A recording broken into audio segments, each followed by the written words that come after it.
Chapter 5 of The Flying Eyes by J. Hunter Holly.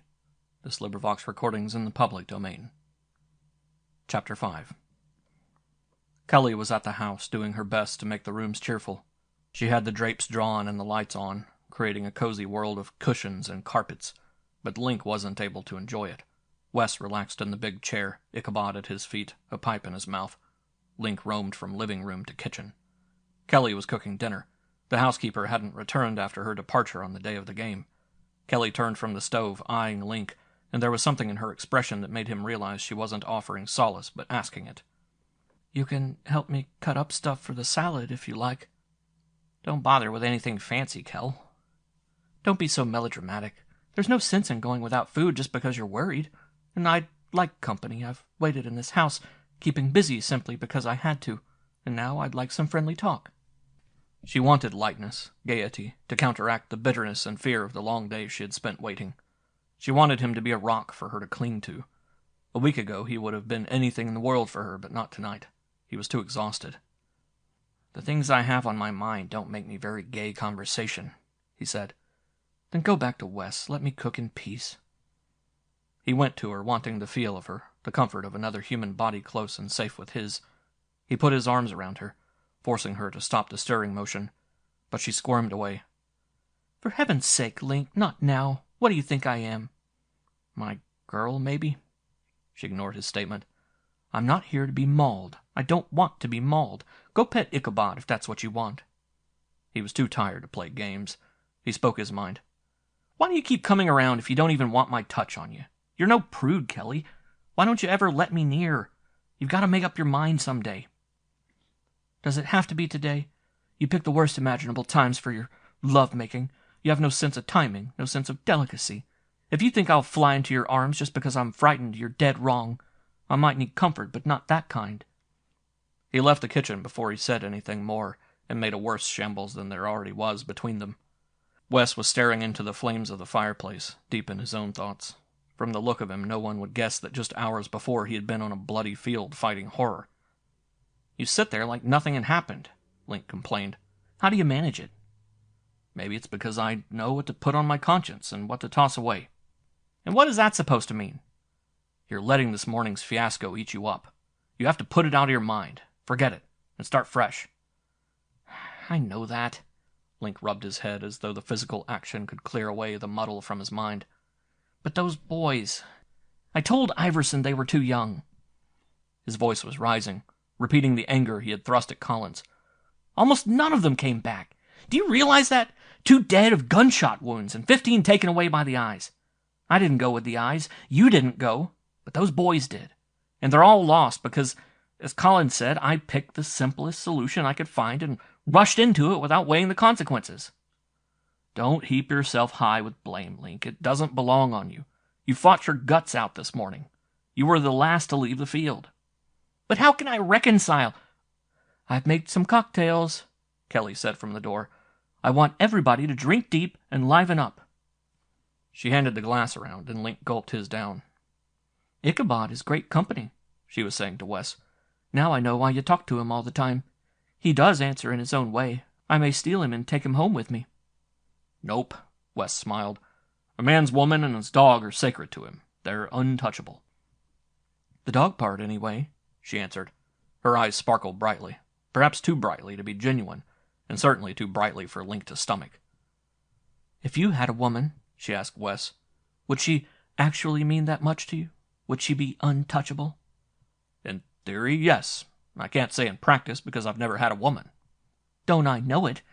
Maybe we can change all that one day. If there ever is another day. Free from the eyes." She frowned. "I felt so guilty and useless, running about, cleaning house, while you two were fighting for my life." Wes reached out and touched her hand. "But there was nothing better you could do." "Thank you," she murmured. The moment between them was close and warm. Link averted his eyes. He hadn't been able to say things like that to her.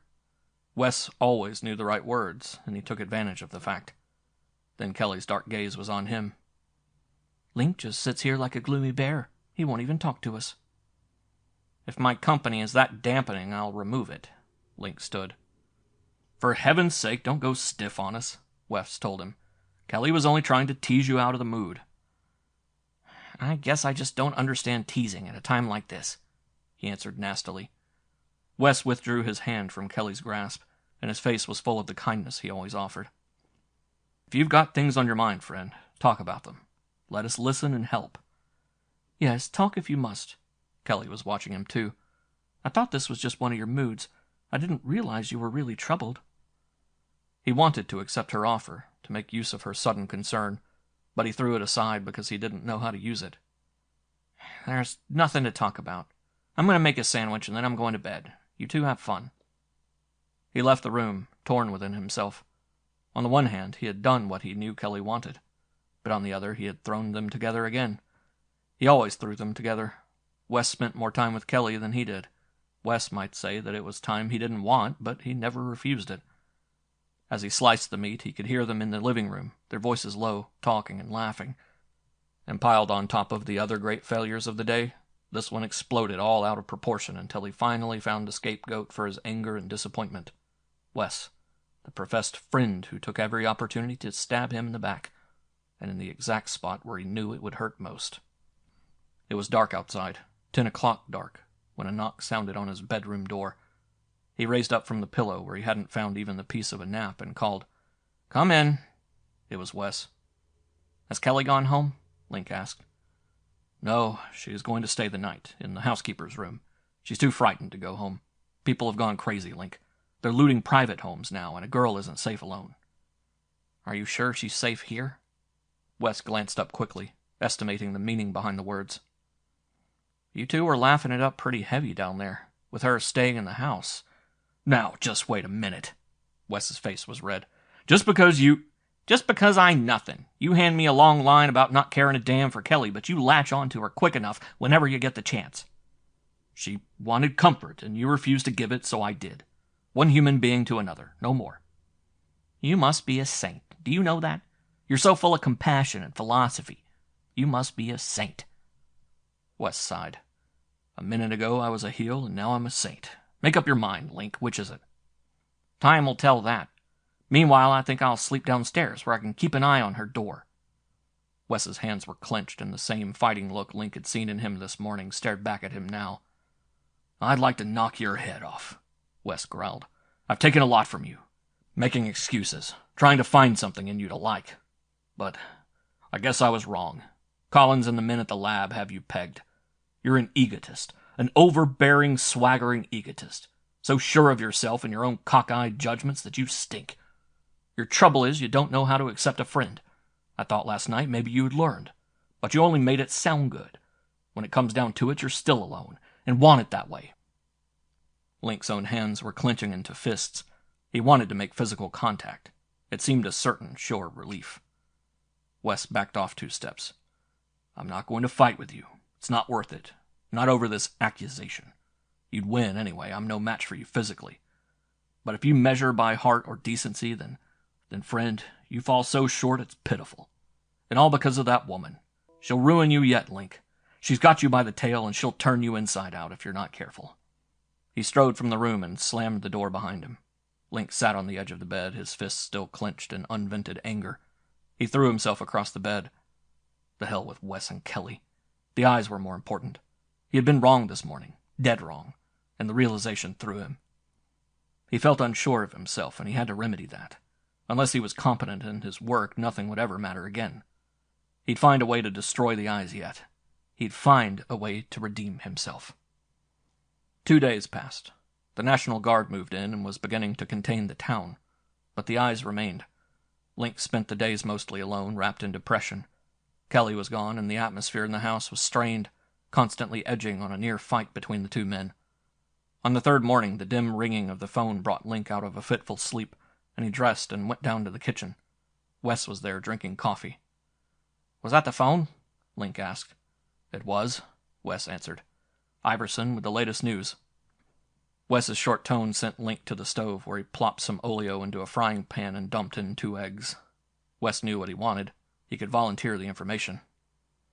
The National Guard has been nosing around, asking for information on the hole in the woods. Wes opened up. It is a hole, then? It is. A big one. The people go down into it, and they don't come back up. Some of the observers don't make it back either. But it is a hole. Link was glad of the confirmation. If it was a hole, a known thing, then his nightmarish imaginings could be cast aside. Has it always been there? The farmers in the area and the game warden out there say it just appeared. There's talk about an explosion out that way, the same night the light was reported streaking over town. The light you called an idiot's hallucination. So I was wrong again, he said, and you're pleased to be able to prove it to me. Iverson has a straight line to Washington now. They're sending somebody out. West refused to take the bait and add fuel to the quarrel. But nobody has a solution. No protection has been found. The eyes are still leading people away. Link put his plate on the table and poured himself a cup of coffee. I thought I'd go into the lab today. Iverson says there's no need, nothing going on out there. I'm staying here. I don't see much sense in running back and forth when there's nothing to be accomplished. That's fine with me. I guess the last few days have proved that we were never meant to be a team anyway. A little crisis and we tear out each other's throats. The lab was being run by a skeleton crew. None of the project work was going on, but a certain number of men had to be there to keep tabs on the reactor. Iverson glanced up from his paper-strewn desk. I told Wes there wasn't any need for you to come, he said. I know, but you're here, so why not me? I won't say I'm not glad, but I really don't see what good you can do. Things are getting worse. That's all the news there is. I saw the soldiers. Sooner or later, they'll calm the place down. I don't know, Link. The panic's spreading. People are jumping the gun all over the county. Everyone's afraid the eyes will widen their activities, and the towns around here are turning into ghost towns. People are running. So in the long run, if we should need them to help, they won't be there. Maybe they're smart. The eyes might spread. Don't even think that. Iverson shuddered. If they can make such a shambles here, what could they do to the whole country? I'm at my wit's end, Link. Washington seems to be holding us responsible for some solution. They're sending a man out, yes, but they expect us to have something to tell him. Of course, they have some ideas of their own. They think the attack was a good plan, and they want the Guard to try it again. Oh, no. It was Link's turn to shudder. The first failure had been his fault, and another failure would reflect on him, too. Still his idea, still his guilt. They wouldn't have any more chance than we did. Washington thinks they would. Where we could only inflict small single wounds, the Guard will have big weapons. They can blow the things apart. And they can turn into zombies just as easily as those boys. Iverson stared at him, his face ashen. I don't suppose you've been outside of town, out toward the hole? No? Why? It's a sight you wouldn't easily forget. The soldiers drove me out there in a jeep. The roads are crammed with people, 4 rows deep, all lost to us. All zombies. How do they do it, Link? Iverson's voice rose in desperation. What do they do? And how? I've been working that over in my mind for 2 days. The answer is obvious. Hypnosis. Oh, now. Iverson was shaking his head. Don't slough it off before you've given it a chance. I was out on that field with them and downtown with them. I felt their pull. It's so strong, it's like a physical tug. I resisted it. I was angry and I resisted, but I felt it drawing me. Yet you resisted it. That's the proof of my point. I've got a strong will, Doc. I impose it on everybody, so you should know. And that will saved me. It saved the others who returned. The boys, the unformed, groping boys, didn't have a chance. The eyes hypnotized them before they knew what to resist. Iverson was quiet, staring at his hands. If you're right, how can they be stopped? How can we fight such a thing? It's beyond our power. You've overlooked the main point, Doc. If the eyes can hypnotize, then there must be a mentality behind them, right? I suppose I knew that anyway. They act intelligently. Then what we should do is try to reach that mentality and study it. Maybe in that way we can discover how to destroy them. You're leading up to something. The only thing I can think of is our next action. I want to capture an eye, Dr. Iverson. I want to capture one and study it, inside and out. Iverson showed no enthusiasm. He didn't show much of anything. Should I take your silence to be disapproval? Link asked. No, you make sense as usual, but The idea is so tenuous. It depends on so many ifs. How will you capture one? How will you study it? Even if you do, will it work? I can't help but feel the guard has the right idea. Blow them apart and rid our skies of them." Link sat back. He had expected more appreciation of his suggestion. "At least give me your permission to try." "Well," Iverson's answer was cut short by the clang of bells and a siren wail. He sat bolt upright in his chair. Link was already on his feet. The bells were the external alarm on the reactor. Something was wrong in the atomic pile. Iverson grabbed up his direct line to the reactor and spat questions into the phone. "Where? Why aren't they inside? Who?" When he hung up, he hissed at Link. "Somebody's in the reactor. He hit the guard over the head and broke in. He's sending the pile crazy. It's going to go sky high." End of Chapter 5.